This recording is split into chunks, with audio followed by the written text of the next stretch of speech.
नामांकन का काम रहा सुस्त। पूर्व दिल्ली में 5 उम्मीदवारों ने किया नामांकन। शास्त्री नगर से 3 और पटपड़गंज से 2 लोगों ने किया नामांकन।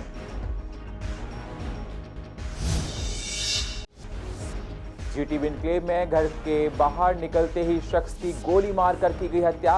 वारदात इलाके में लगे सीसीटीवी कैमरे में हो गई कैद। पुलिस ने केस दर्ज कर आगे की छानबीन की शुरू। पुलिस ने ऑपरेशन अंकुश चलाकर शराब के 5 तस्कर को पकड़ा। 5 से 724 क्वार्टर्स किए बरामद। महिलाएं भी हैं शामिल इसमें। एमसीडी चुनाव को देखते हुए पुलिस कई जगह मार रही है रेड। जिला अदालतों में लगने वाली लोक अदालत पर बना है असमंजस। वकील कर सकते हैं हड़ताल। लोक अदालत में 1,44,000 चालानों का निपटारा होने की कही है बात।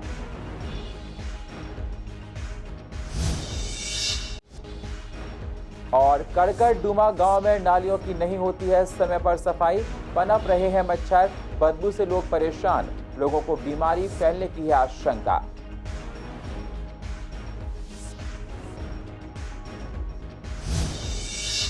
नमस्कार, स्वागत है आप सभी का सीसीएन में। मैं हूं आपके साथ सुनील चौहान। आप देख रहे हैं पूर्वी दिल्ली खास। अब होते हैं रूबरू पूर्व दिल्ली की अहम खबरों के साथ। एमसीडी इलेक्शन की तैयारियां जोरों पर चल रही हैं। केंद्र पर लोग जुटे हुए हैं क्योंकि 14 तारीख को नामांकन का आखिरी दिन है। पटपड़गंज में आज 2 लोगों ने नामांकन दाखिल किया है। नितिन गहलोत 215 वार्ड शादरा से और कपिल मेहता 216 वार्ड झिलमिल से आज इन्होंने पर्चा भरा। ये निर्दलीय हैं। वहीं जब हमने आरओ मुकेश राजौरा से बात की तो उनका कहना है कि यहाँ अभी तक 45 फॉर्म लोग लेने आए हैं। उनका कहना है कि अभी तक 2 नामांकन हुए हैं। लगभग सभी लोगों के 14 तारीख को आने की उम्मीद है। वहीं जो लोग नामांकन फॉर्म लेने आए थे उन्होंने भी पूरी उम्मीद है कि उन्हें सीट मिलेगी और जीत भी हासिल होगी। As on date and as on time अभी तक कोई नामांकन मेरे पास नहीं आया है। बट इन तीनों वार्ड में अभी तक 45 फॉर्म्स हम इशू फॉर्म लेने के लिए जो आए हैं वो हमारे पास 216 वार्ड से सबसे ज़्यादा फॉर्म गए हैं, जिसमें कि 24 के करीब हमारे फॉर्म इशू किए हैं। हमारे पास हमने जो भी कैंडिडेट या जो उनके प्रपोजर जो फॉर्म लेने के लिए आ रहे हैं उनके लिए एक वेटिंग एरिया बना रखा है। तीनों वार्ड्स के हमने एआरओज़ को सेपरेट रूम में बिठाया हुआ है। वहाँ पे प्रॉपर बैठने की सुविधा है, प्रॉपर लाइटिंग की सुविधा है, पानी की सुविधा है। आई थिंक 14 को सबमिट कराने की कोशिश करेंगे तो there will be rush for sure, but हमने उसके लिए भी प्रिपरेशन कर ली है। मैं नॉमिनेशन फॉर्म लेने आया था और बीजेपी से टिकट हूँ। टिकट की उम्मीद करता हूँ और टिकट मिलता है तो चुनाव जीतेंगे कि पार्टी बहुत अच्छे काम करती है हमारी। सब समाज का ध्यान रखते हुए काम करती है, सबके भले में सोचती है, तो वैसे ही अपनी भी विचारधारा है। मैं दिलसाद कॉलोनी वार्ड नंबर 217 से खड़ी हो रही हूँ। पहले भी ऑलरेडी वहाँ की फीमेल सीट थी और इस बार भी फीमेल हुई है। हाँ, पूरी उम्मीद है कि मिल जाएगी टिकट। बहुत अच्छी कामयाबी मिलेगी।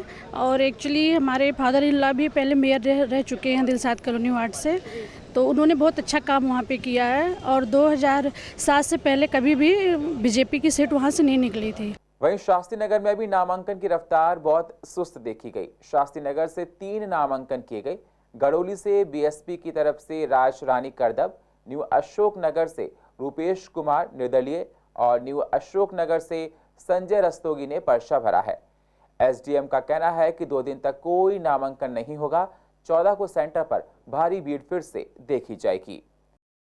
पूर्व दिल्ली के डीसी ऑफिस के अंदर नॉमिनेशन करने आ रहे लोगों को तमाम तरह की परेशानियां उठानी पड़ रही हैं। जो लोग नॉमिनेशन करने आए थे उनका कहना है कि काफी परेशानी हो रही है। कोई भी सही से इंफॉर्मेशन यहां पर नहीं दी जा रही है। ऐसे में सुचारू रूप से यहां पर कोई भी सुविधा उपलब्ध नहीं करवाई जा रही है। जो नॉमिनेशन भरने के लिए आए थे उनका कहना है कि ना ही उनको समय पर जानकारी दी जा रही है, जगह जगह भटकना पड़ रहा है। वहीं एसडीएम ने बताया कि कल और परसों कोई नॉमिनेशन फाइल नहीं होगा। सब नॉमिनेशन 14 तारीख को होंगे और 3 बजे के बाद भी किसी का नॉमिनेशन नामांकन एक्सेप्ट नहीं किया जाएगा। लोगों के साथ आदत हो गई है अंतिम समय तक प्रतीक्षा करने की और विभिन्न दलों के द्वारा अपने प्रत्याशियों का शायद अभी तक अंतिम चयन नहीं किया गया है, तो शायद लोग अब उसका ही वेट कर रहे हैं। और पिछले 4 दिन में अभी तक एक भी नामांकन फार्म अभी तक जमा हुआ यानी नहीं है। छुट्टी हो सकती नहीं है, कल और परसों छुट्टी है वाकई में जी। और कल और परसों कोई नामांकन पत्र फार्म जो है वो स्वीकार नहीं किए जाएंगे। मैं सर यहाँ पे वार्ड नंबर 211 की जानकारी लेने आया था और नॉमिनेशन फॉर्म में जो कुछ क्लैरिफिकेशन मुझे चाहिए थी उनके लिए आया था जी। लेकिन मैं 11:50 पे यहाँ एंटर करने के बाद मुझे अभी तक 211 की लोकेशन कोई क्लियर नहीं बता पाया जी। ये भी आपने अभी कोई नोटिफिकेशन के अंदर से वार्ड नंबर 211 की कोई लोकेशन मुझे बताई है, उनके जो आरओ हैं उनका नाम और नंबर मुझे दिया है। नंबर मुझे मिला था, मैंने एक बार मिलाया, एक बार बात हुई, उसके बाद से वो 6 बारी से फ़ोन नहीं उठा रहे, बिल्कुल सेटिस्फाई नहीं है। और मैं इत्तेफाक ये जो ऑफिस आप मुझे शास्त्री नगर वाला बता रहे हो, मैं सुबह वहाँ गया था जी। वहाँ पे जो ऑफिसर बैठे हैं काउंटर पे, उन्होंने मुझे बताया कि आपको ये नंद नगरी वाले ऑफिस में जाना है। दिल्ली में एमसीडी चुनाव के लिए नामांकन 7 तारीख से चालू कर दिए गए थे। बावजूद इसके दिल्ली में नामांकन चल रहे हैं। उत्तर पूर्व दिल्ली के सीलमपुर एसडीएम ऑफिस में 4 वार्ड का नामांकन किया जाना था। Ward number 228 Maujpur, ward number 227 Chauhan Bangar, ward number 226 Gautampuri, वहीं वार्ड नंबर 225 सीलमपुर। चारों वार्डों में 11 तारीख तक एक भी नामांकन दाखिल नहीं किया गया है। एसडीएम ने बताया कि 79 फॉर्म निर्दलीय द्वारा जरूर लिए गए हैं, पर भी फॉर्म कोई कैंडिडेट जमा करने नहीं आया। नामांकन स्लो रहने को लेकर एसडीएम ने कहा कि आने वाली तारीख में नामांकन में तेजी आएगी और उससे के लिए तैयारियां पूरी कर ली गई हैं। सीलमपुर के अंदर 4 वार्ड हैं, 225, 26, 27 और 228। सीलमपुर, गौतमपुरी, चौहान बांगर और मौजपुर, ये 4 वार्ड हैं। अभी तक 79 टोटल 79 नॉमिनेशन के फॉर्म्स यहाँ से लोग ले गए हैं और 14 तारीख नॉमिनेशन फाइल करने की अंतिम तारीख है। सर, एक भी क्या किसी ने नॉमिनेशन फाइल कराया या नहीं कराया अभी तक? अभी की तारीख तक किसी ने भी कोई भी नॉमिनेशन फॉर्म जमा नहीं किया है। सीलमपुर वार्ड नंबर 225 में 25 फॉर्म्स लोग ले गए हैं। वार्ड 226 है जो कि गौतमपुरी का है, वहाँ 30 फॉर्म्स गए हैं। वार्ड 227 चौहान बांगर में 7 और वार्ड 228 मौजपुर में 15 फॉर्म्स ले गए हैं। चुनाव आयोग की तरफ से, जो स्टेट इलेक्शन कमीशन की तरफ से जो भी आदेश है उसका हम पूरी तरह से पालन करेंगे और उसी के हिसाब से पूरी व्यवस्था की जा रही है। हर तरह से इस तरीके से सिक्योरिटी और सेफ्टी का ध्यान दिया जा रहा है ताकि किसी भी तरीके से नॉमिनेशन फाइल करते समय किसी भी कैंडिडेट को किसी भी तरह की परेशानी का सामना नहीं करना पड़े। शादरा के जीटीबी इनक्लेव इलाके में शुक्रवार सुबह उस समय सनसनी फैल गई जब घात लगाकर बैठे एक हमलावर दूसरे शख्स के बाहर निकलते उसके ऊपर गोली मार दी। गोली हर्षद भाटी, जिसकी उम्र 43 साल है, उर्फ सोनू के सिर में लगी, जिसकी मौके पर मौत हो गई। बताया गया है कि मरने वाला नंदनगरी थाने का बीसी है, वह भी कई बार जेल जा चुका है। पुलिस ने हत्या का केस दर्ज कर लिया है। वारदात इलाके में लगे सीसीटीवी कैमरे में कैद हो गई है। पुलिस हमलावर की पहचान के लिए इलाके में कैमरे फुटेज खंगाल रही है। पुलिस हर एंगल से मामले की छानबीन कर रही है। पुलिस सूत्रों का कहना है कि उसके खिलाफ भी कई केस दर्ज हैं।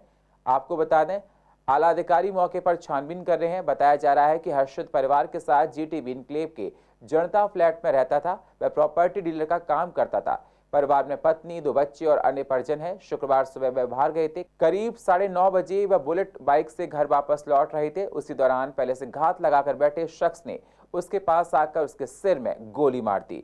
गोली चलते ही इलाके में सनसनी फैल गई। हर्षद लड़खड़ाते हुए वहीं पर गिर पड़ा, जबकि आरोपी मौके से फरार हो गया। हर्षद के घर पर मामले की सूचना दी गई। साथ ही 9:44 पर मामले की सूचना पुलिस को दी गई। घटना के बारे में बताया गया। मौके पहुंची पुलिस ने घायल को अस्पताल में भर्ती कराया, जहां डॉक्टर ने उसको मृत घोषित कर दिया है।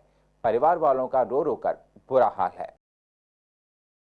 मेरे यहाँ गार्ड लगे हुए थे, तो जैसे ही ये हादसा हुआ तो गार्ड भाग के मेरे पास गए कि सर ऐसे ऐसे जो है एक आदमी को वो मोटरसाइकिल के पास गिरा पड़ा, क्योंकि उन्होंने सीन तो देखा नहीं था, उसको पड़े हुए देखा। तो फिर भाग के मैं आया तो तब कुछ लोगों ने बताया कि भाई ऐसे ऐसे जो है कुछ लोग उसे गोली मार के चले गए। पुलिस की गश्त तो प्रॉपर रहती है यहाँ पे, सुबह शाम जो भी इनका रूटीन है वो फॉलो करते हैं। और कॉलोनी में RW के थ्रू हमारे जो गार्ड भी तैनात हैं। बट ये घटना सुबह 9:30 बजे की है तो जो हमें लगभग पता चला कि 9:15 साढ़े 9 बजे के करीब कि इसको किसी अज्ञात ने गोली मार दी है, जो कि इसका नाम सोनू था। सोनू नाम से मशहूर था जनता फ्लैट में। वो सुबह ना पार्क जाते हैं, पार्क से बाद में जिम जाते हैं जी। जैसे पार्क से निकले वो अब मेरे को जैसा पता चला, मैं भी काम पे से आया, मेरे को जैसे पता चला कि तुम्हारे भाई को ऐसा ऐसा बात हो गई है। वो वैसे मैं यहाँ पर आ गया देख के, तो उसको जैसे पार्क में से मोटरसाइकिल लेते खड़ी करता है, जैसे खड़ी कर रहे थे जा रहे थे, पीछे से किसी ने गोली मार दी पीछे से आगे कनपट्टी पे। 9:30 के आसपास एक PCR कॉल मिली, एक विक्टिम है, उनको गोली लगी, वो डेड हो चुका है। ये इन्फॉर्मेशन पहले मिला। जैसे इन्फॉर्मेशन मिला तुरंत हम MPV को भी एक्टिवेट किए, SHO भी मौके पे पहुंचे, फिर सीन ऑफ क्राइम को हमने सिक्योर किए हैं। फिर उसके बाद अपना जो जितने भी टीम है हमने मौके पे बुलाया, स्पेशल स्टाफ है, क्राइम टीम है, क्रैक टीम है, बाकी सीनियर ऑफिसर भी मौके पे पहुंचे। फिर हमने इन्वेस्टिगेशन शुरू किए। जो विक्टिम का जो नाम पता चला है हरीश भाटी है, 43 ईयर्स ओल्ड है, मैरिड है, प्रॉपर्टी का फिनांस का काम करता है, जनता फ्लैट में रहता है। बाकी इनका हमने रिकॉर्ड भी चेक किए हैं, इनका क्रिमिनल हिस्ट्री भी काफ़ी है। 307 का भी कई सारे मुकदमा है, आर्म साइट का मुकदमा है, राबरी का भी है। MCD चुनाव को देखते हुए पुलिस काफी सजग है। न्यू उस्मानपुर पुलिस ने ऑपरेशन अंकुश चलाकर शराब के तस्करों को पकड़ा है। 5 लोग थे जिसमें लड़कियां भी शामिल थीं। पास से पुलिस ने 724 क्वार्टर्स बरामद किए हैं। पकड़े गए शराब तस्कर से पुलिस पूछताछ कर रही है। मामला दर्ज कर इन तस्करों को सलाखों के पीछे डाल दिया है। पुलिस जगह जगह छापेमारी भी कर रही है। दिल्ली में शनिवार को लगने वाली लोक अदालत पर असमंजस की स्थिति बन रही है। वकीलों ने हड़ताल की बात कही है। अगर वकील हड़ताल पर चले गए तो ये लोक अदालत कैसे लगेगी? इस लोक अदालत में 1,44,000 चालानों का निपटारा होने की बात कही गई है।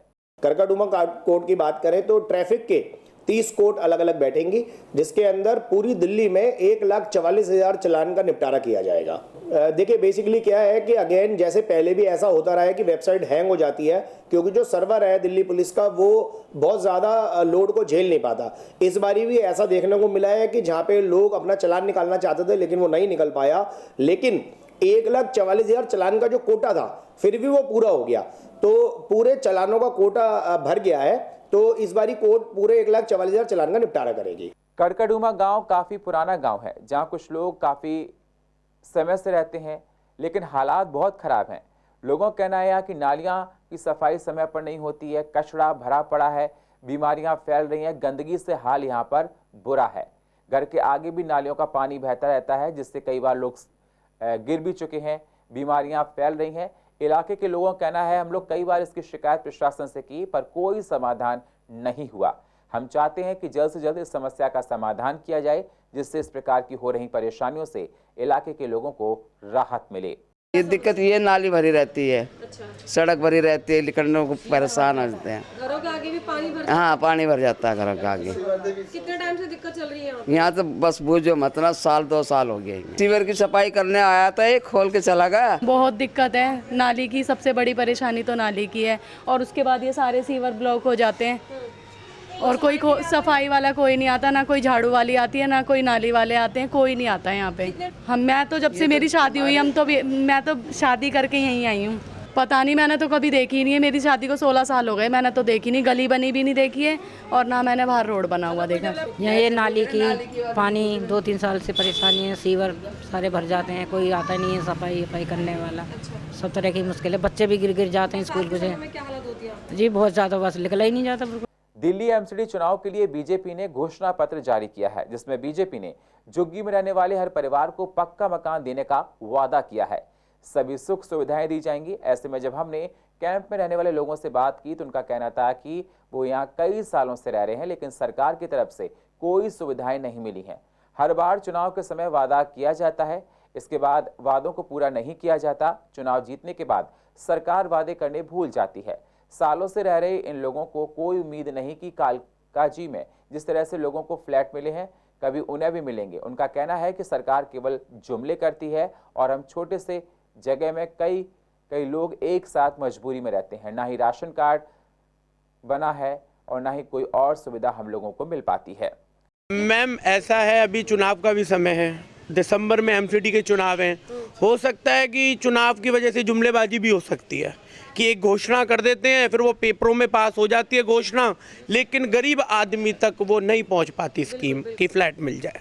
मैडम, जब भी इलेक्शन आते हैं बड़े बड़े वादे किए जाते हैं कि रोड बनेंगे, झुग्गी टूटेंगी, फ्लैट मिलेंगे।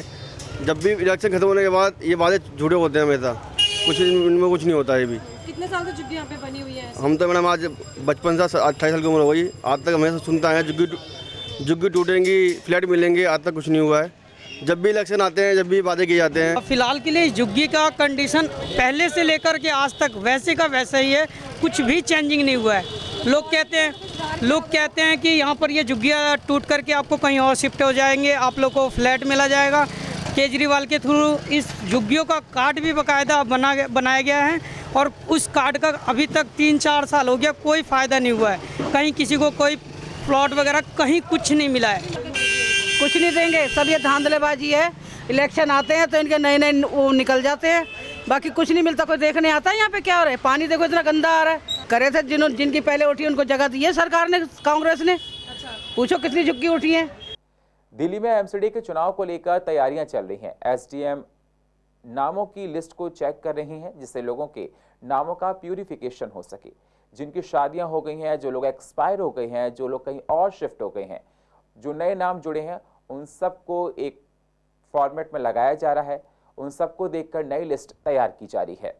इलेक्टोरल रोल का प्यूरिफिकेशन चल रहा है और उसको हेल्दी बनाने के लिए, जैसे कि जो डेथ केसेस हैं उसका डिलीशन हो जाए और जो फ्रेश इलेक्टर्स हैं वो एनरोल हो जाए उसके अंदर, और जो शिफ्टेड हैं उनका, जो लड़कियां हैं जिनकी शादी हो गई है उनका फादर की जगह जैसे, तो उसका ये है कि जितना प्यूरिफाई हो सकता है उसका हमारे जो डिस्ट्रिक्ट मजिस्ट्रेट को जो जिम्मेदारियां दी गई हैं, हम उनके साथ कोऑर्डिनेट करके चल रहे हैं। फॉर्म जो कलेक्शन है वो कंसर्न रिटर्निंग ऑफिसर्स के पास से कलेक्शन हो रहा है, जो उस एरिया के concern returning officer. MCD Shahdara north zone द्वारा कन्वर्जन चार्ज भरने से लंबे समय से लापरवाही बरत रहे यमुना विहार इलाके की 8 दुकानों के खिलाफ सख्त कदम उठाते हुए उन्हें सील कर दिया गया। इस पर सीसीएन की रिपोर्टर वंदना ने कृष्णानगर मार्केट एसोसिएशन से बात की, तो उनका कहना है कि हम यहाँ दुकानदार ने एक होकर कन्वर्जन चार्ज को भरा है। हमने कैंप भी लगाए हैं और अगर कोई कन्वर्जन चार्ज जमा नहीं कर रहा होगा तो इसलिए क्योंकि जो सुविधाएं दुकानदार को मिलनी चाहिए वो नहीं उन लोगों को मिल रही होंगी। नहीं, हमारे यहाँ तो नहीं है। हमने तो तकरीबन कैंप पीछे 3-4 बार कैंप लगवाए थे कन्वर्जन चार्ज के। हम लोग खुद भी, हमारे आगे कृष्ण व्यापार मंडल में अनूप जी हैं, उनके साथ मिलकर हमने काफ़ी कैंप लगाए और सबके तकरीबन हमने कन्वर्जन चार्ज 8-8 साल के भरवा दिए हुए हैं। और मैं आपके माध्यम से एक बात और कहना चाहूँगा, अगर कन्वर्जन जिसने नहीं भरा, इस कार्रवाई से बचने के लिए वो अपना कन्वर्जन रेडी रखे पूरा भर के और अपडेट रहे, तो कोई सीलिंग नहीं होगी। 2006 के अंदर ये पॉलिसी आई थी कन्वर्जन की। उस वक्त ये पॉलिसी थी कि अगर कोई एक मुश्त भरेगा तो उसे 8 गुना भरना है, अदरवाइज वो लाइफ टाइम भरेगा। हमारे लाल क्वार्टर के कृष्णनगर व्यापार सेवा संघ ने 2006 में ही इसको समझ के गाइडलाइन ली और गाइडलाइन के अनुरूप हमने 8 गुना एक मुश्त कन्वर्जन जमा करा दिया। अब एक मुश्त जमा करा दिया लेकिन डेवलपमेंट नहीं हुई। 2006 में हमसे 192 रुपये स्क्वायर मीटर के हिसाब से कन्वर्जन और 1330 रुपये के हिसाब से पार्किंग ली गई। अब आप एक बात समझो कि हमेशा एक ही सवाल उठता है, निगम के पास पैसा नहीं है, निगम के पास पैसा नहीं है। कन्वर्जन लिया गया डेवलपमेंट के लिए और पैसा लेकर दे दी गई उनकी तनख्वाहें। अब आदमी को दिक्कत होगी नहीं होगी? ये टैक्स हमारा देना बनता नहीं है, क्योंकि एक टैक्स एक नेशन, यानी जहां जीएसटी होती है वहां पे इस टाइप के टैक्स नहीं लिए जा सकते। और पूर्व दिल्ली की अधिक जानकारी के लिए आप यूट्यूब पर जाकर सीसीएन लाइव को सब्सक्राइब करें और फ्रेश अपडेट लेते रहें। और फिलहाल पूर्व दिल्ली खास में इतना ही। बाकी खबरों के लिए आप बने रहिए सीसीएन के साथ। तब तक के लिए नमस्कार।